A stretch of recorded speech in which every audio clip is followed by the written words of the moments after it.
Hi, and welcome back to an introduction to forest management planning and FSC certification.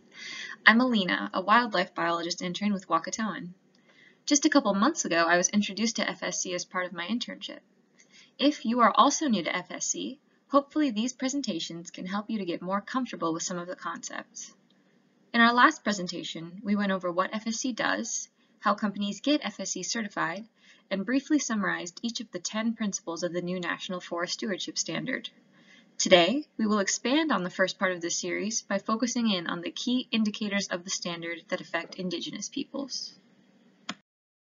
First, we'll revisit the definition of an indicator in the context of FSC and discuss why having an understanding of key indicators is so important. Then I'll share a breakdown of where to look in the standard for indicators of importance to Indigenous people and what principles to find them under. Lastly, we'll look more closely at what these indicators require companies to do and how they can provide benefits to Indigenous communities. We defined indicator in part 1 of this series, but as a reminder, FSC defines an indicator as a quantitative or qualitative variable which can be measured or described, and which provides a means of judging whether a management unit complies with the requirements of an FSC criterion. This definition was taken from the FSC glossary. Follow the link below if you are looking to better understand some of the FSC terminology used in this or other presentations. Indicators are the part of the standard where the principles of forest stewardship are actually applied through measurable requirements for forest managers.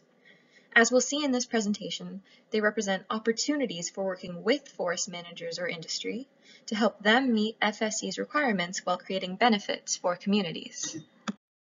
While there are more than 200 different indicators in the new national standard, roughly 36 relate directly to Indigenous peoples, making up close to 20% of all indicators.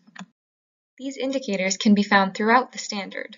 7 of the 10 principles include at least one indicator that is relevant to Indigenous peoples.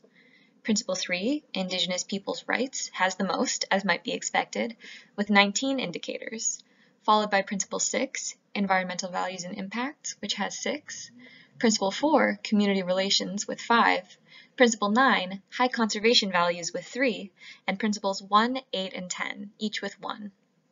In the following slides, we'll go through the standard in order and address what each of these 36 indicators require the organization to do and how these indicators can benefit Indigenous peoples. Beginning with Principle 1, Compliance with Laws, Indicator 1.3.1 requires that forest management activities in the management unit are carried out in compliance with applicable laws and regulations, administrative requirements, legal rights, and customary rights of Indigenous peoples. This means that FSC certified organizations are required to act in compliance with customary rights of Indigenous peoples in the same way they are required to abide by Canadian law and legal rights. The benefit of this indicator is that customary rights are recognized as and upheld with the same force as laws and legal rights. Moving on to Principle 3, Indigenous Peoples' Rights. This slide organizes the 19 indicators of Principle 3 by the type of action that the standard requires the organization to take: to identify, to engage, to uphold, to protect, or to document. For instance, Indicator 3.1.1 requires that the organization identify the Indigenous peoples that may be affected by activities taking place in the management unit. Indicator 3.1.4 requires the organization to identify the rights of said Indigenous peoples that may be impacted. And based on those rights, Indicator 3.2.5 requires the organization to engage with Indigenous peoples in order to obtain free, prior, and informed consent before beginning management activities. Indicator 3.4.1 requires the organization to uphold Indigenous peoples' rights, customs, and culture as defined by the United Nations Declaration on the Rights of Indigenous Peoples and International Labour Organization Convention number 169. The organization is required to protect both sites of special significance to Indigenous peoples and their traditional knowledge and intellectual property, according to Indicators 3.5.3 and 3.6.1 respectively. The measures taken by the organization to protect sites of special significance must be documented under Indicator 3.5.2. Note that sites of special significance may include cultural, ecological, economic, religious, or spiritual significance. Principle 3 of the National Forest Stewardship Standard has the potential to provide significant benefits to affected Indigenous peoples who engage with the organization. These benefits include the ability to establish a direct agreement with the organization that includes a process of achieving FPIC. An example of what a direct agreement may include is when and how the organization may use the traditional knowledge and intellectual property of the Indigenous peoples, how intellectual property will be protected, and how the Indigenous peoples will be compensated for the use of their traditional knowledge. Webinars specifically focused on FPIC will be available on our web portal. Another significant benefit of Principle 3 is that while Canadian legislation has not yet fully adopted either UNDRIP or ILO 169, Principle 3 still requires the organization to take them into account when planning and implementing their management activities. To expand on the significance of Principle 3, consider that the standard is voluntary, market-driven, and international in nature. Domestic companies in Canada that engage in the standard agree to uphold UNDRIP and achieve FPIC, which otherwise they would have no obligation to do. By agreeing to meet these requirements, the organization acknowledges Indigenous peoples as governing nations, and meeting the requirements of UNDRIP and FPIC may require the organization to implement management in a manner that may not be fully in line with provincial directives or policy. Principle 4, Community Relations, includes 5 indicators relevant to Indigenous peoples. 3 of these indicators require the organization to identify through engagement. In the case of 4.1.2, it's conflicts related to the organization's activities.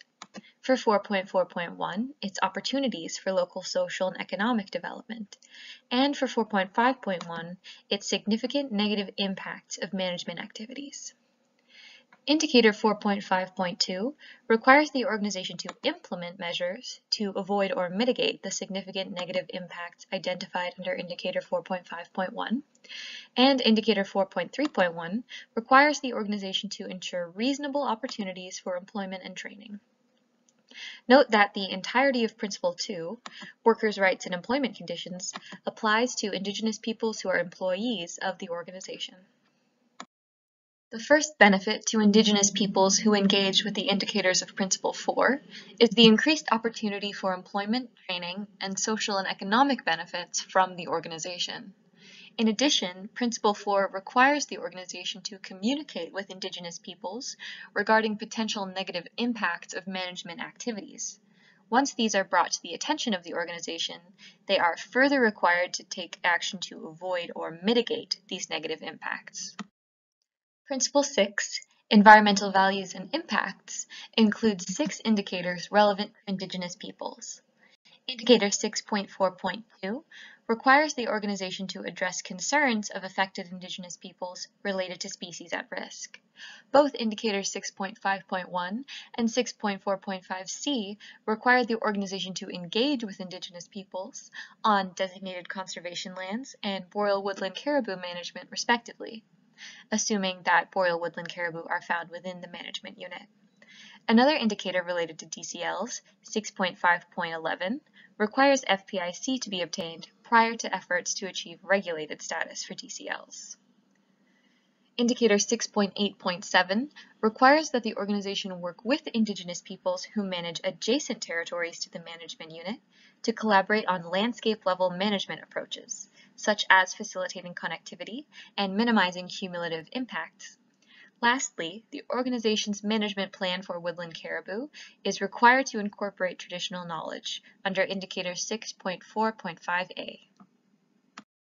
Indigenous peoples who engage with Principle 6 of the standard benefit by being included in the management of environmental values such as caribou and designated conservation lands, and have their concerns addressed regarding species at risk.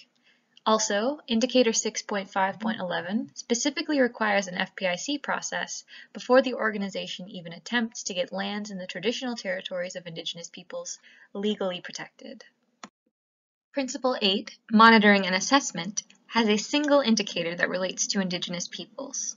Indicator 8.2.2 requires the organization's monitoring system to include monitoring of protection of sites of special significance to Indigenous peoples. This indicator provides accountability for earlier requirements related to identifying and protecting these sites. There are 3 indicators under Principle 9, high conservation values, that are relevant to Indigenous peoples. They each require the organization to take the same action, to engage, but to achieve 3 different objectives. Indicator 9.1.2 requires the organization to engage with affected Indigenous peoples to produce the HCV assessment for the management unit. Indicator 9.2.3 requires the organization to engage once again when developing management strategies for HCVs. And Indicator 9.4.2 requires a final round of engagement to establish the monitoring program for the HCVs in the management unit. Indigenous peoples who engage with Principle 9 of the standard may participate throughout high conservation value related planning, not only contributing to the identification of their most important resources, but having a say in how those resources are managed and monitored in the long term as well. Lastly, there is one indicator under Principle 10, implementation of management activities, that relates directly to Indigenous peoples. Indicator 10.9.2 requires that potential significant negative impacts of natural hazards on Indigenous peoples in the management unit are documented or assessed. The benefit of this indicator to Indigenous peoples is the organization's awareness of possible future natural disturbances, like fire, floods, or landslides. We've now covered all the indicators of the standard that directly refer to Indigenous peoples. However, some that are not directed specifically at Indigenous peoples are still important to know. Specifically, 2 indicators under Principle 7, Management Planning, both state that as the management plan is developed, including the vision, values, and strategic objectives that go along with it, the requirements of the standard and its other principles are addressed and upheld. Also, 2 criteria in the standard whose indicators are important to be aware of are criteria 1.6 and 4.6, which both relate to dispute resolution, including disputes over customary law. The benefit of the indicators related to management planning is reinforcing the requirements set out in the other indicators, and specifically ensuring that when creating the management plan, the organization maintains the values identified through engagement in earlier stages of the planning process.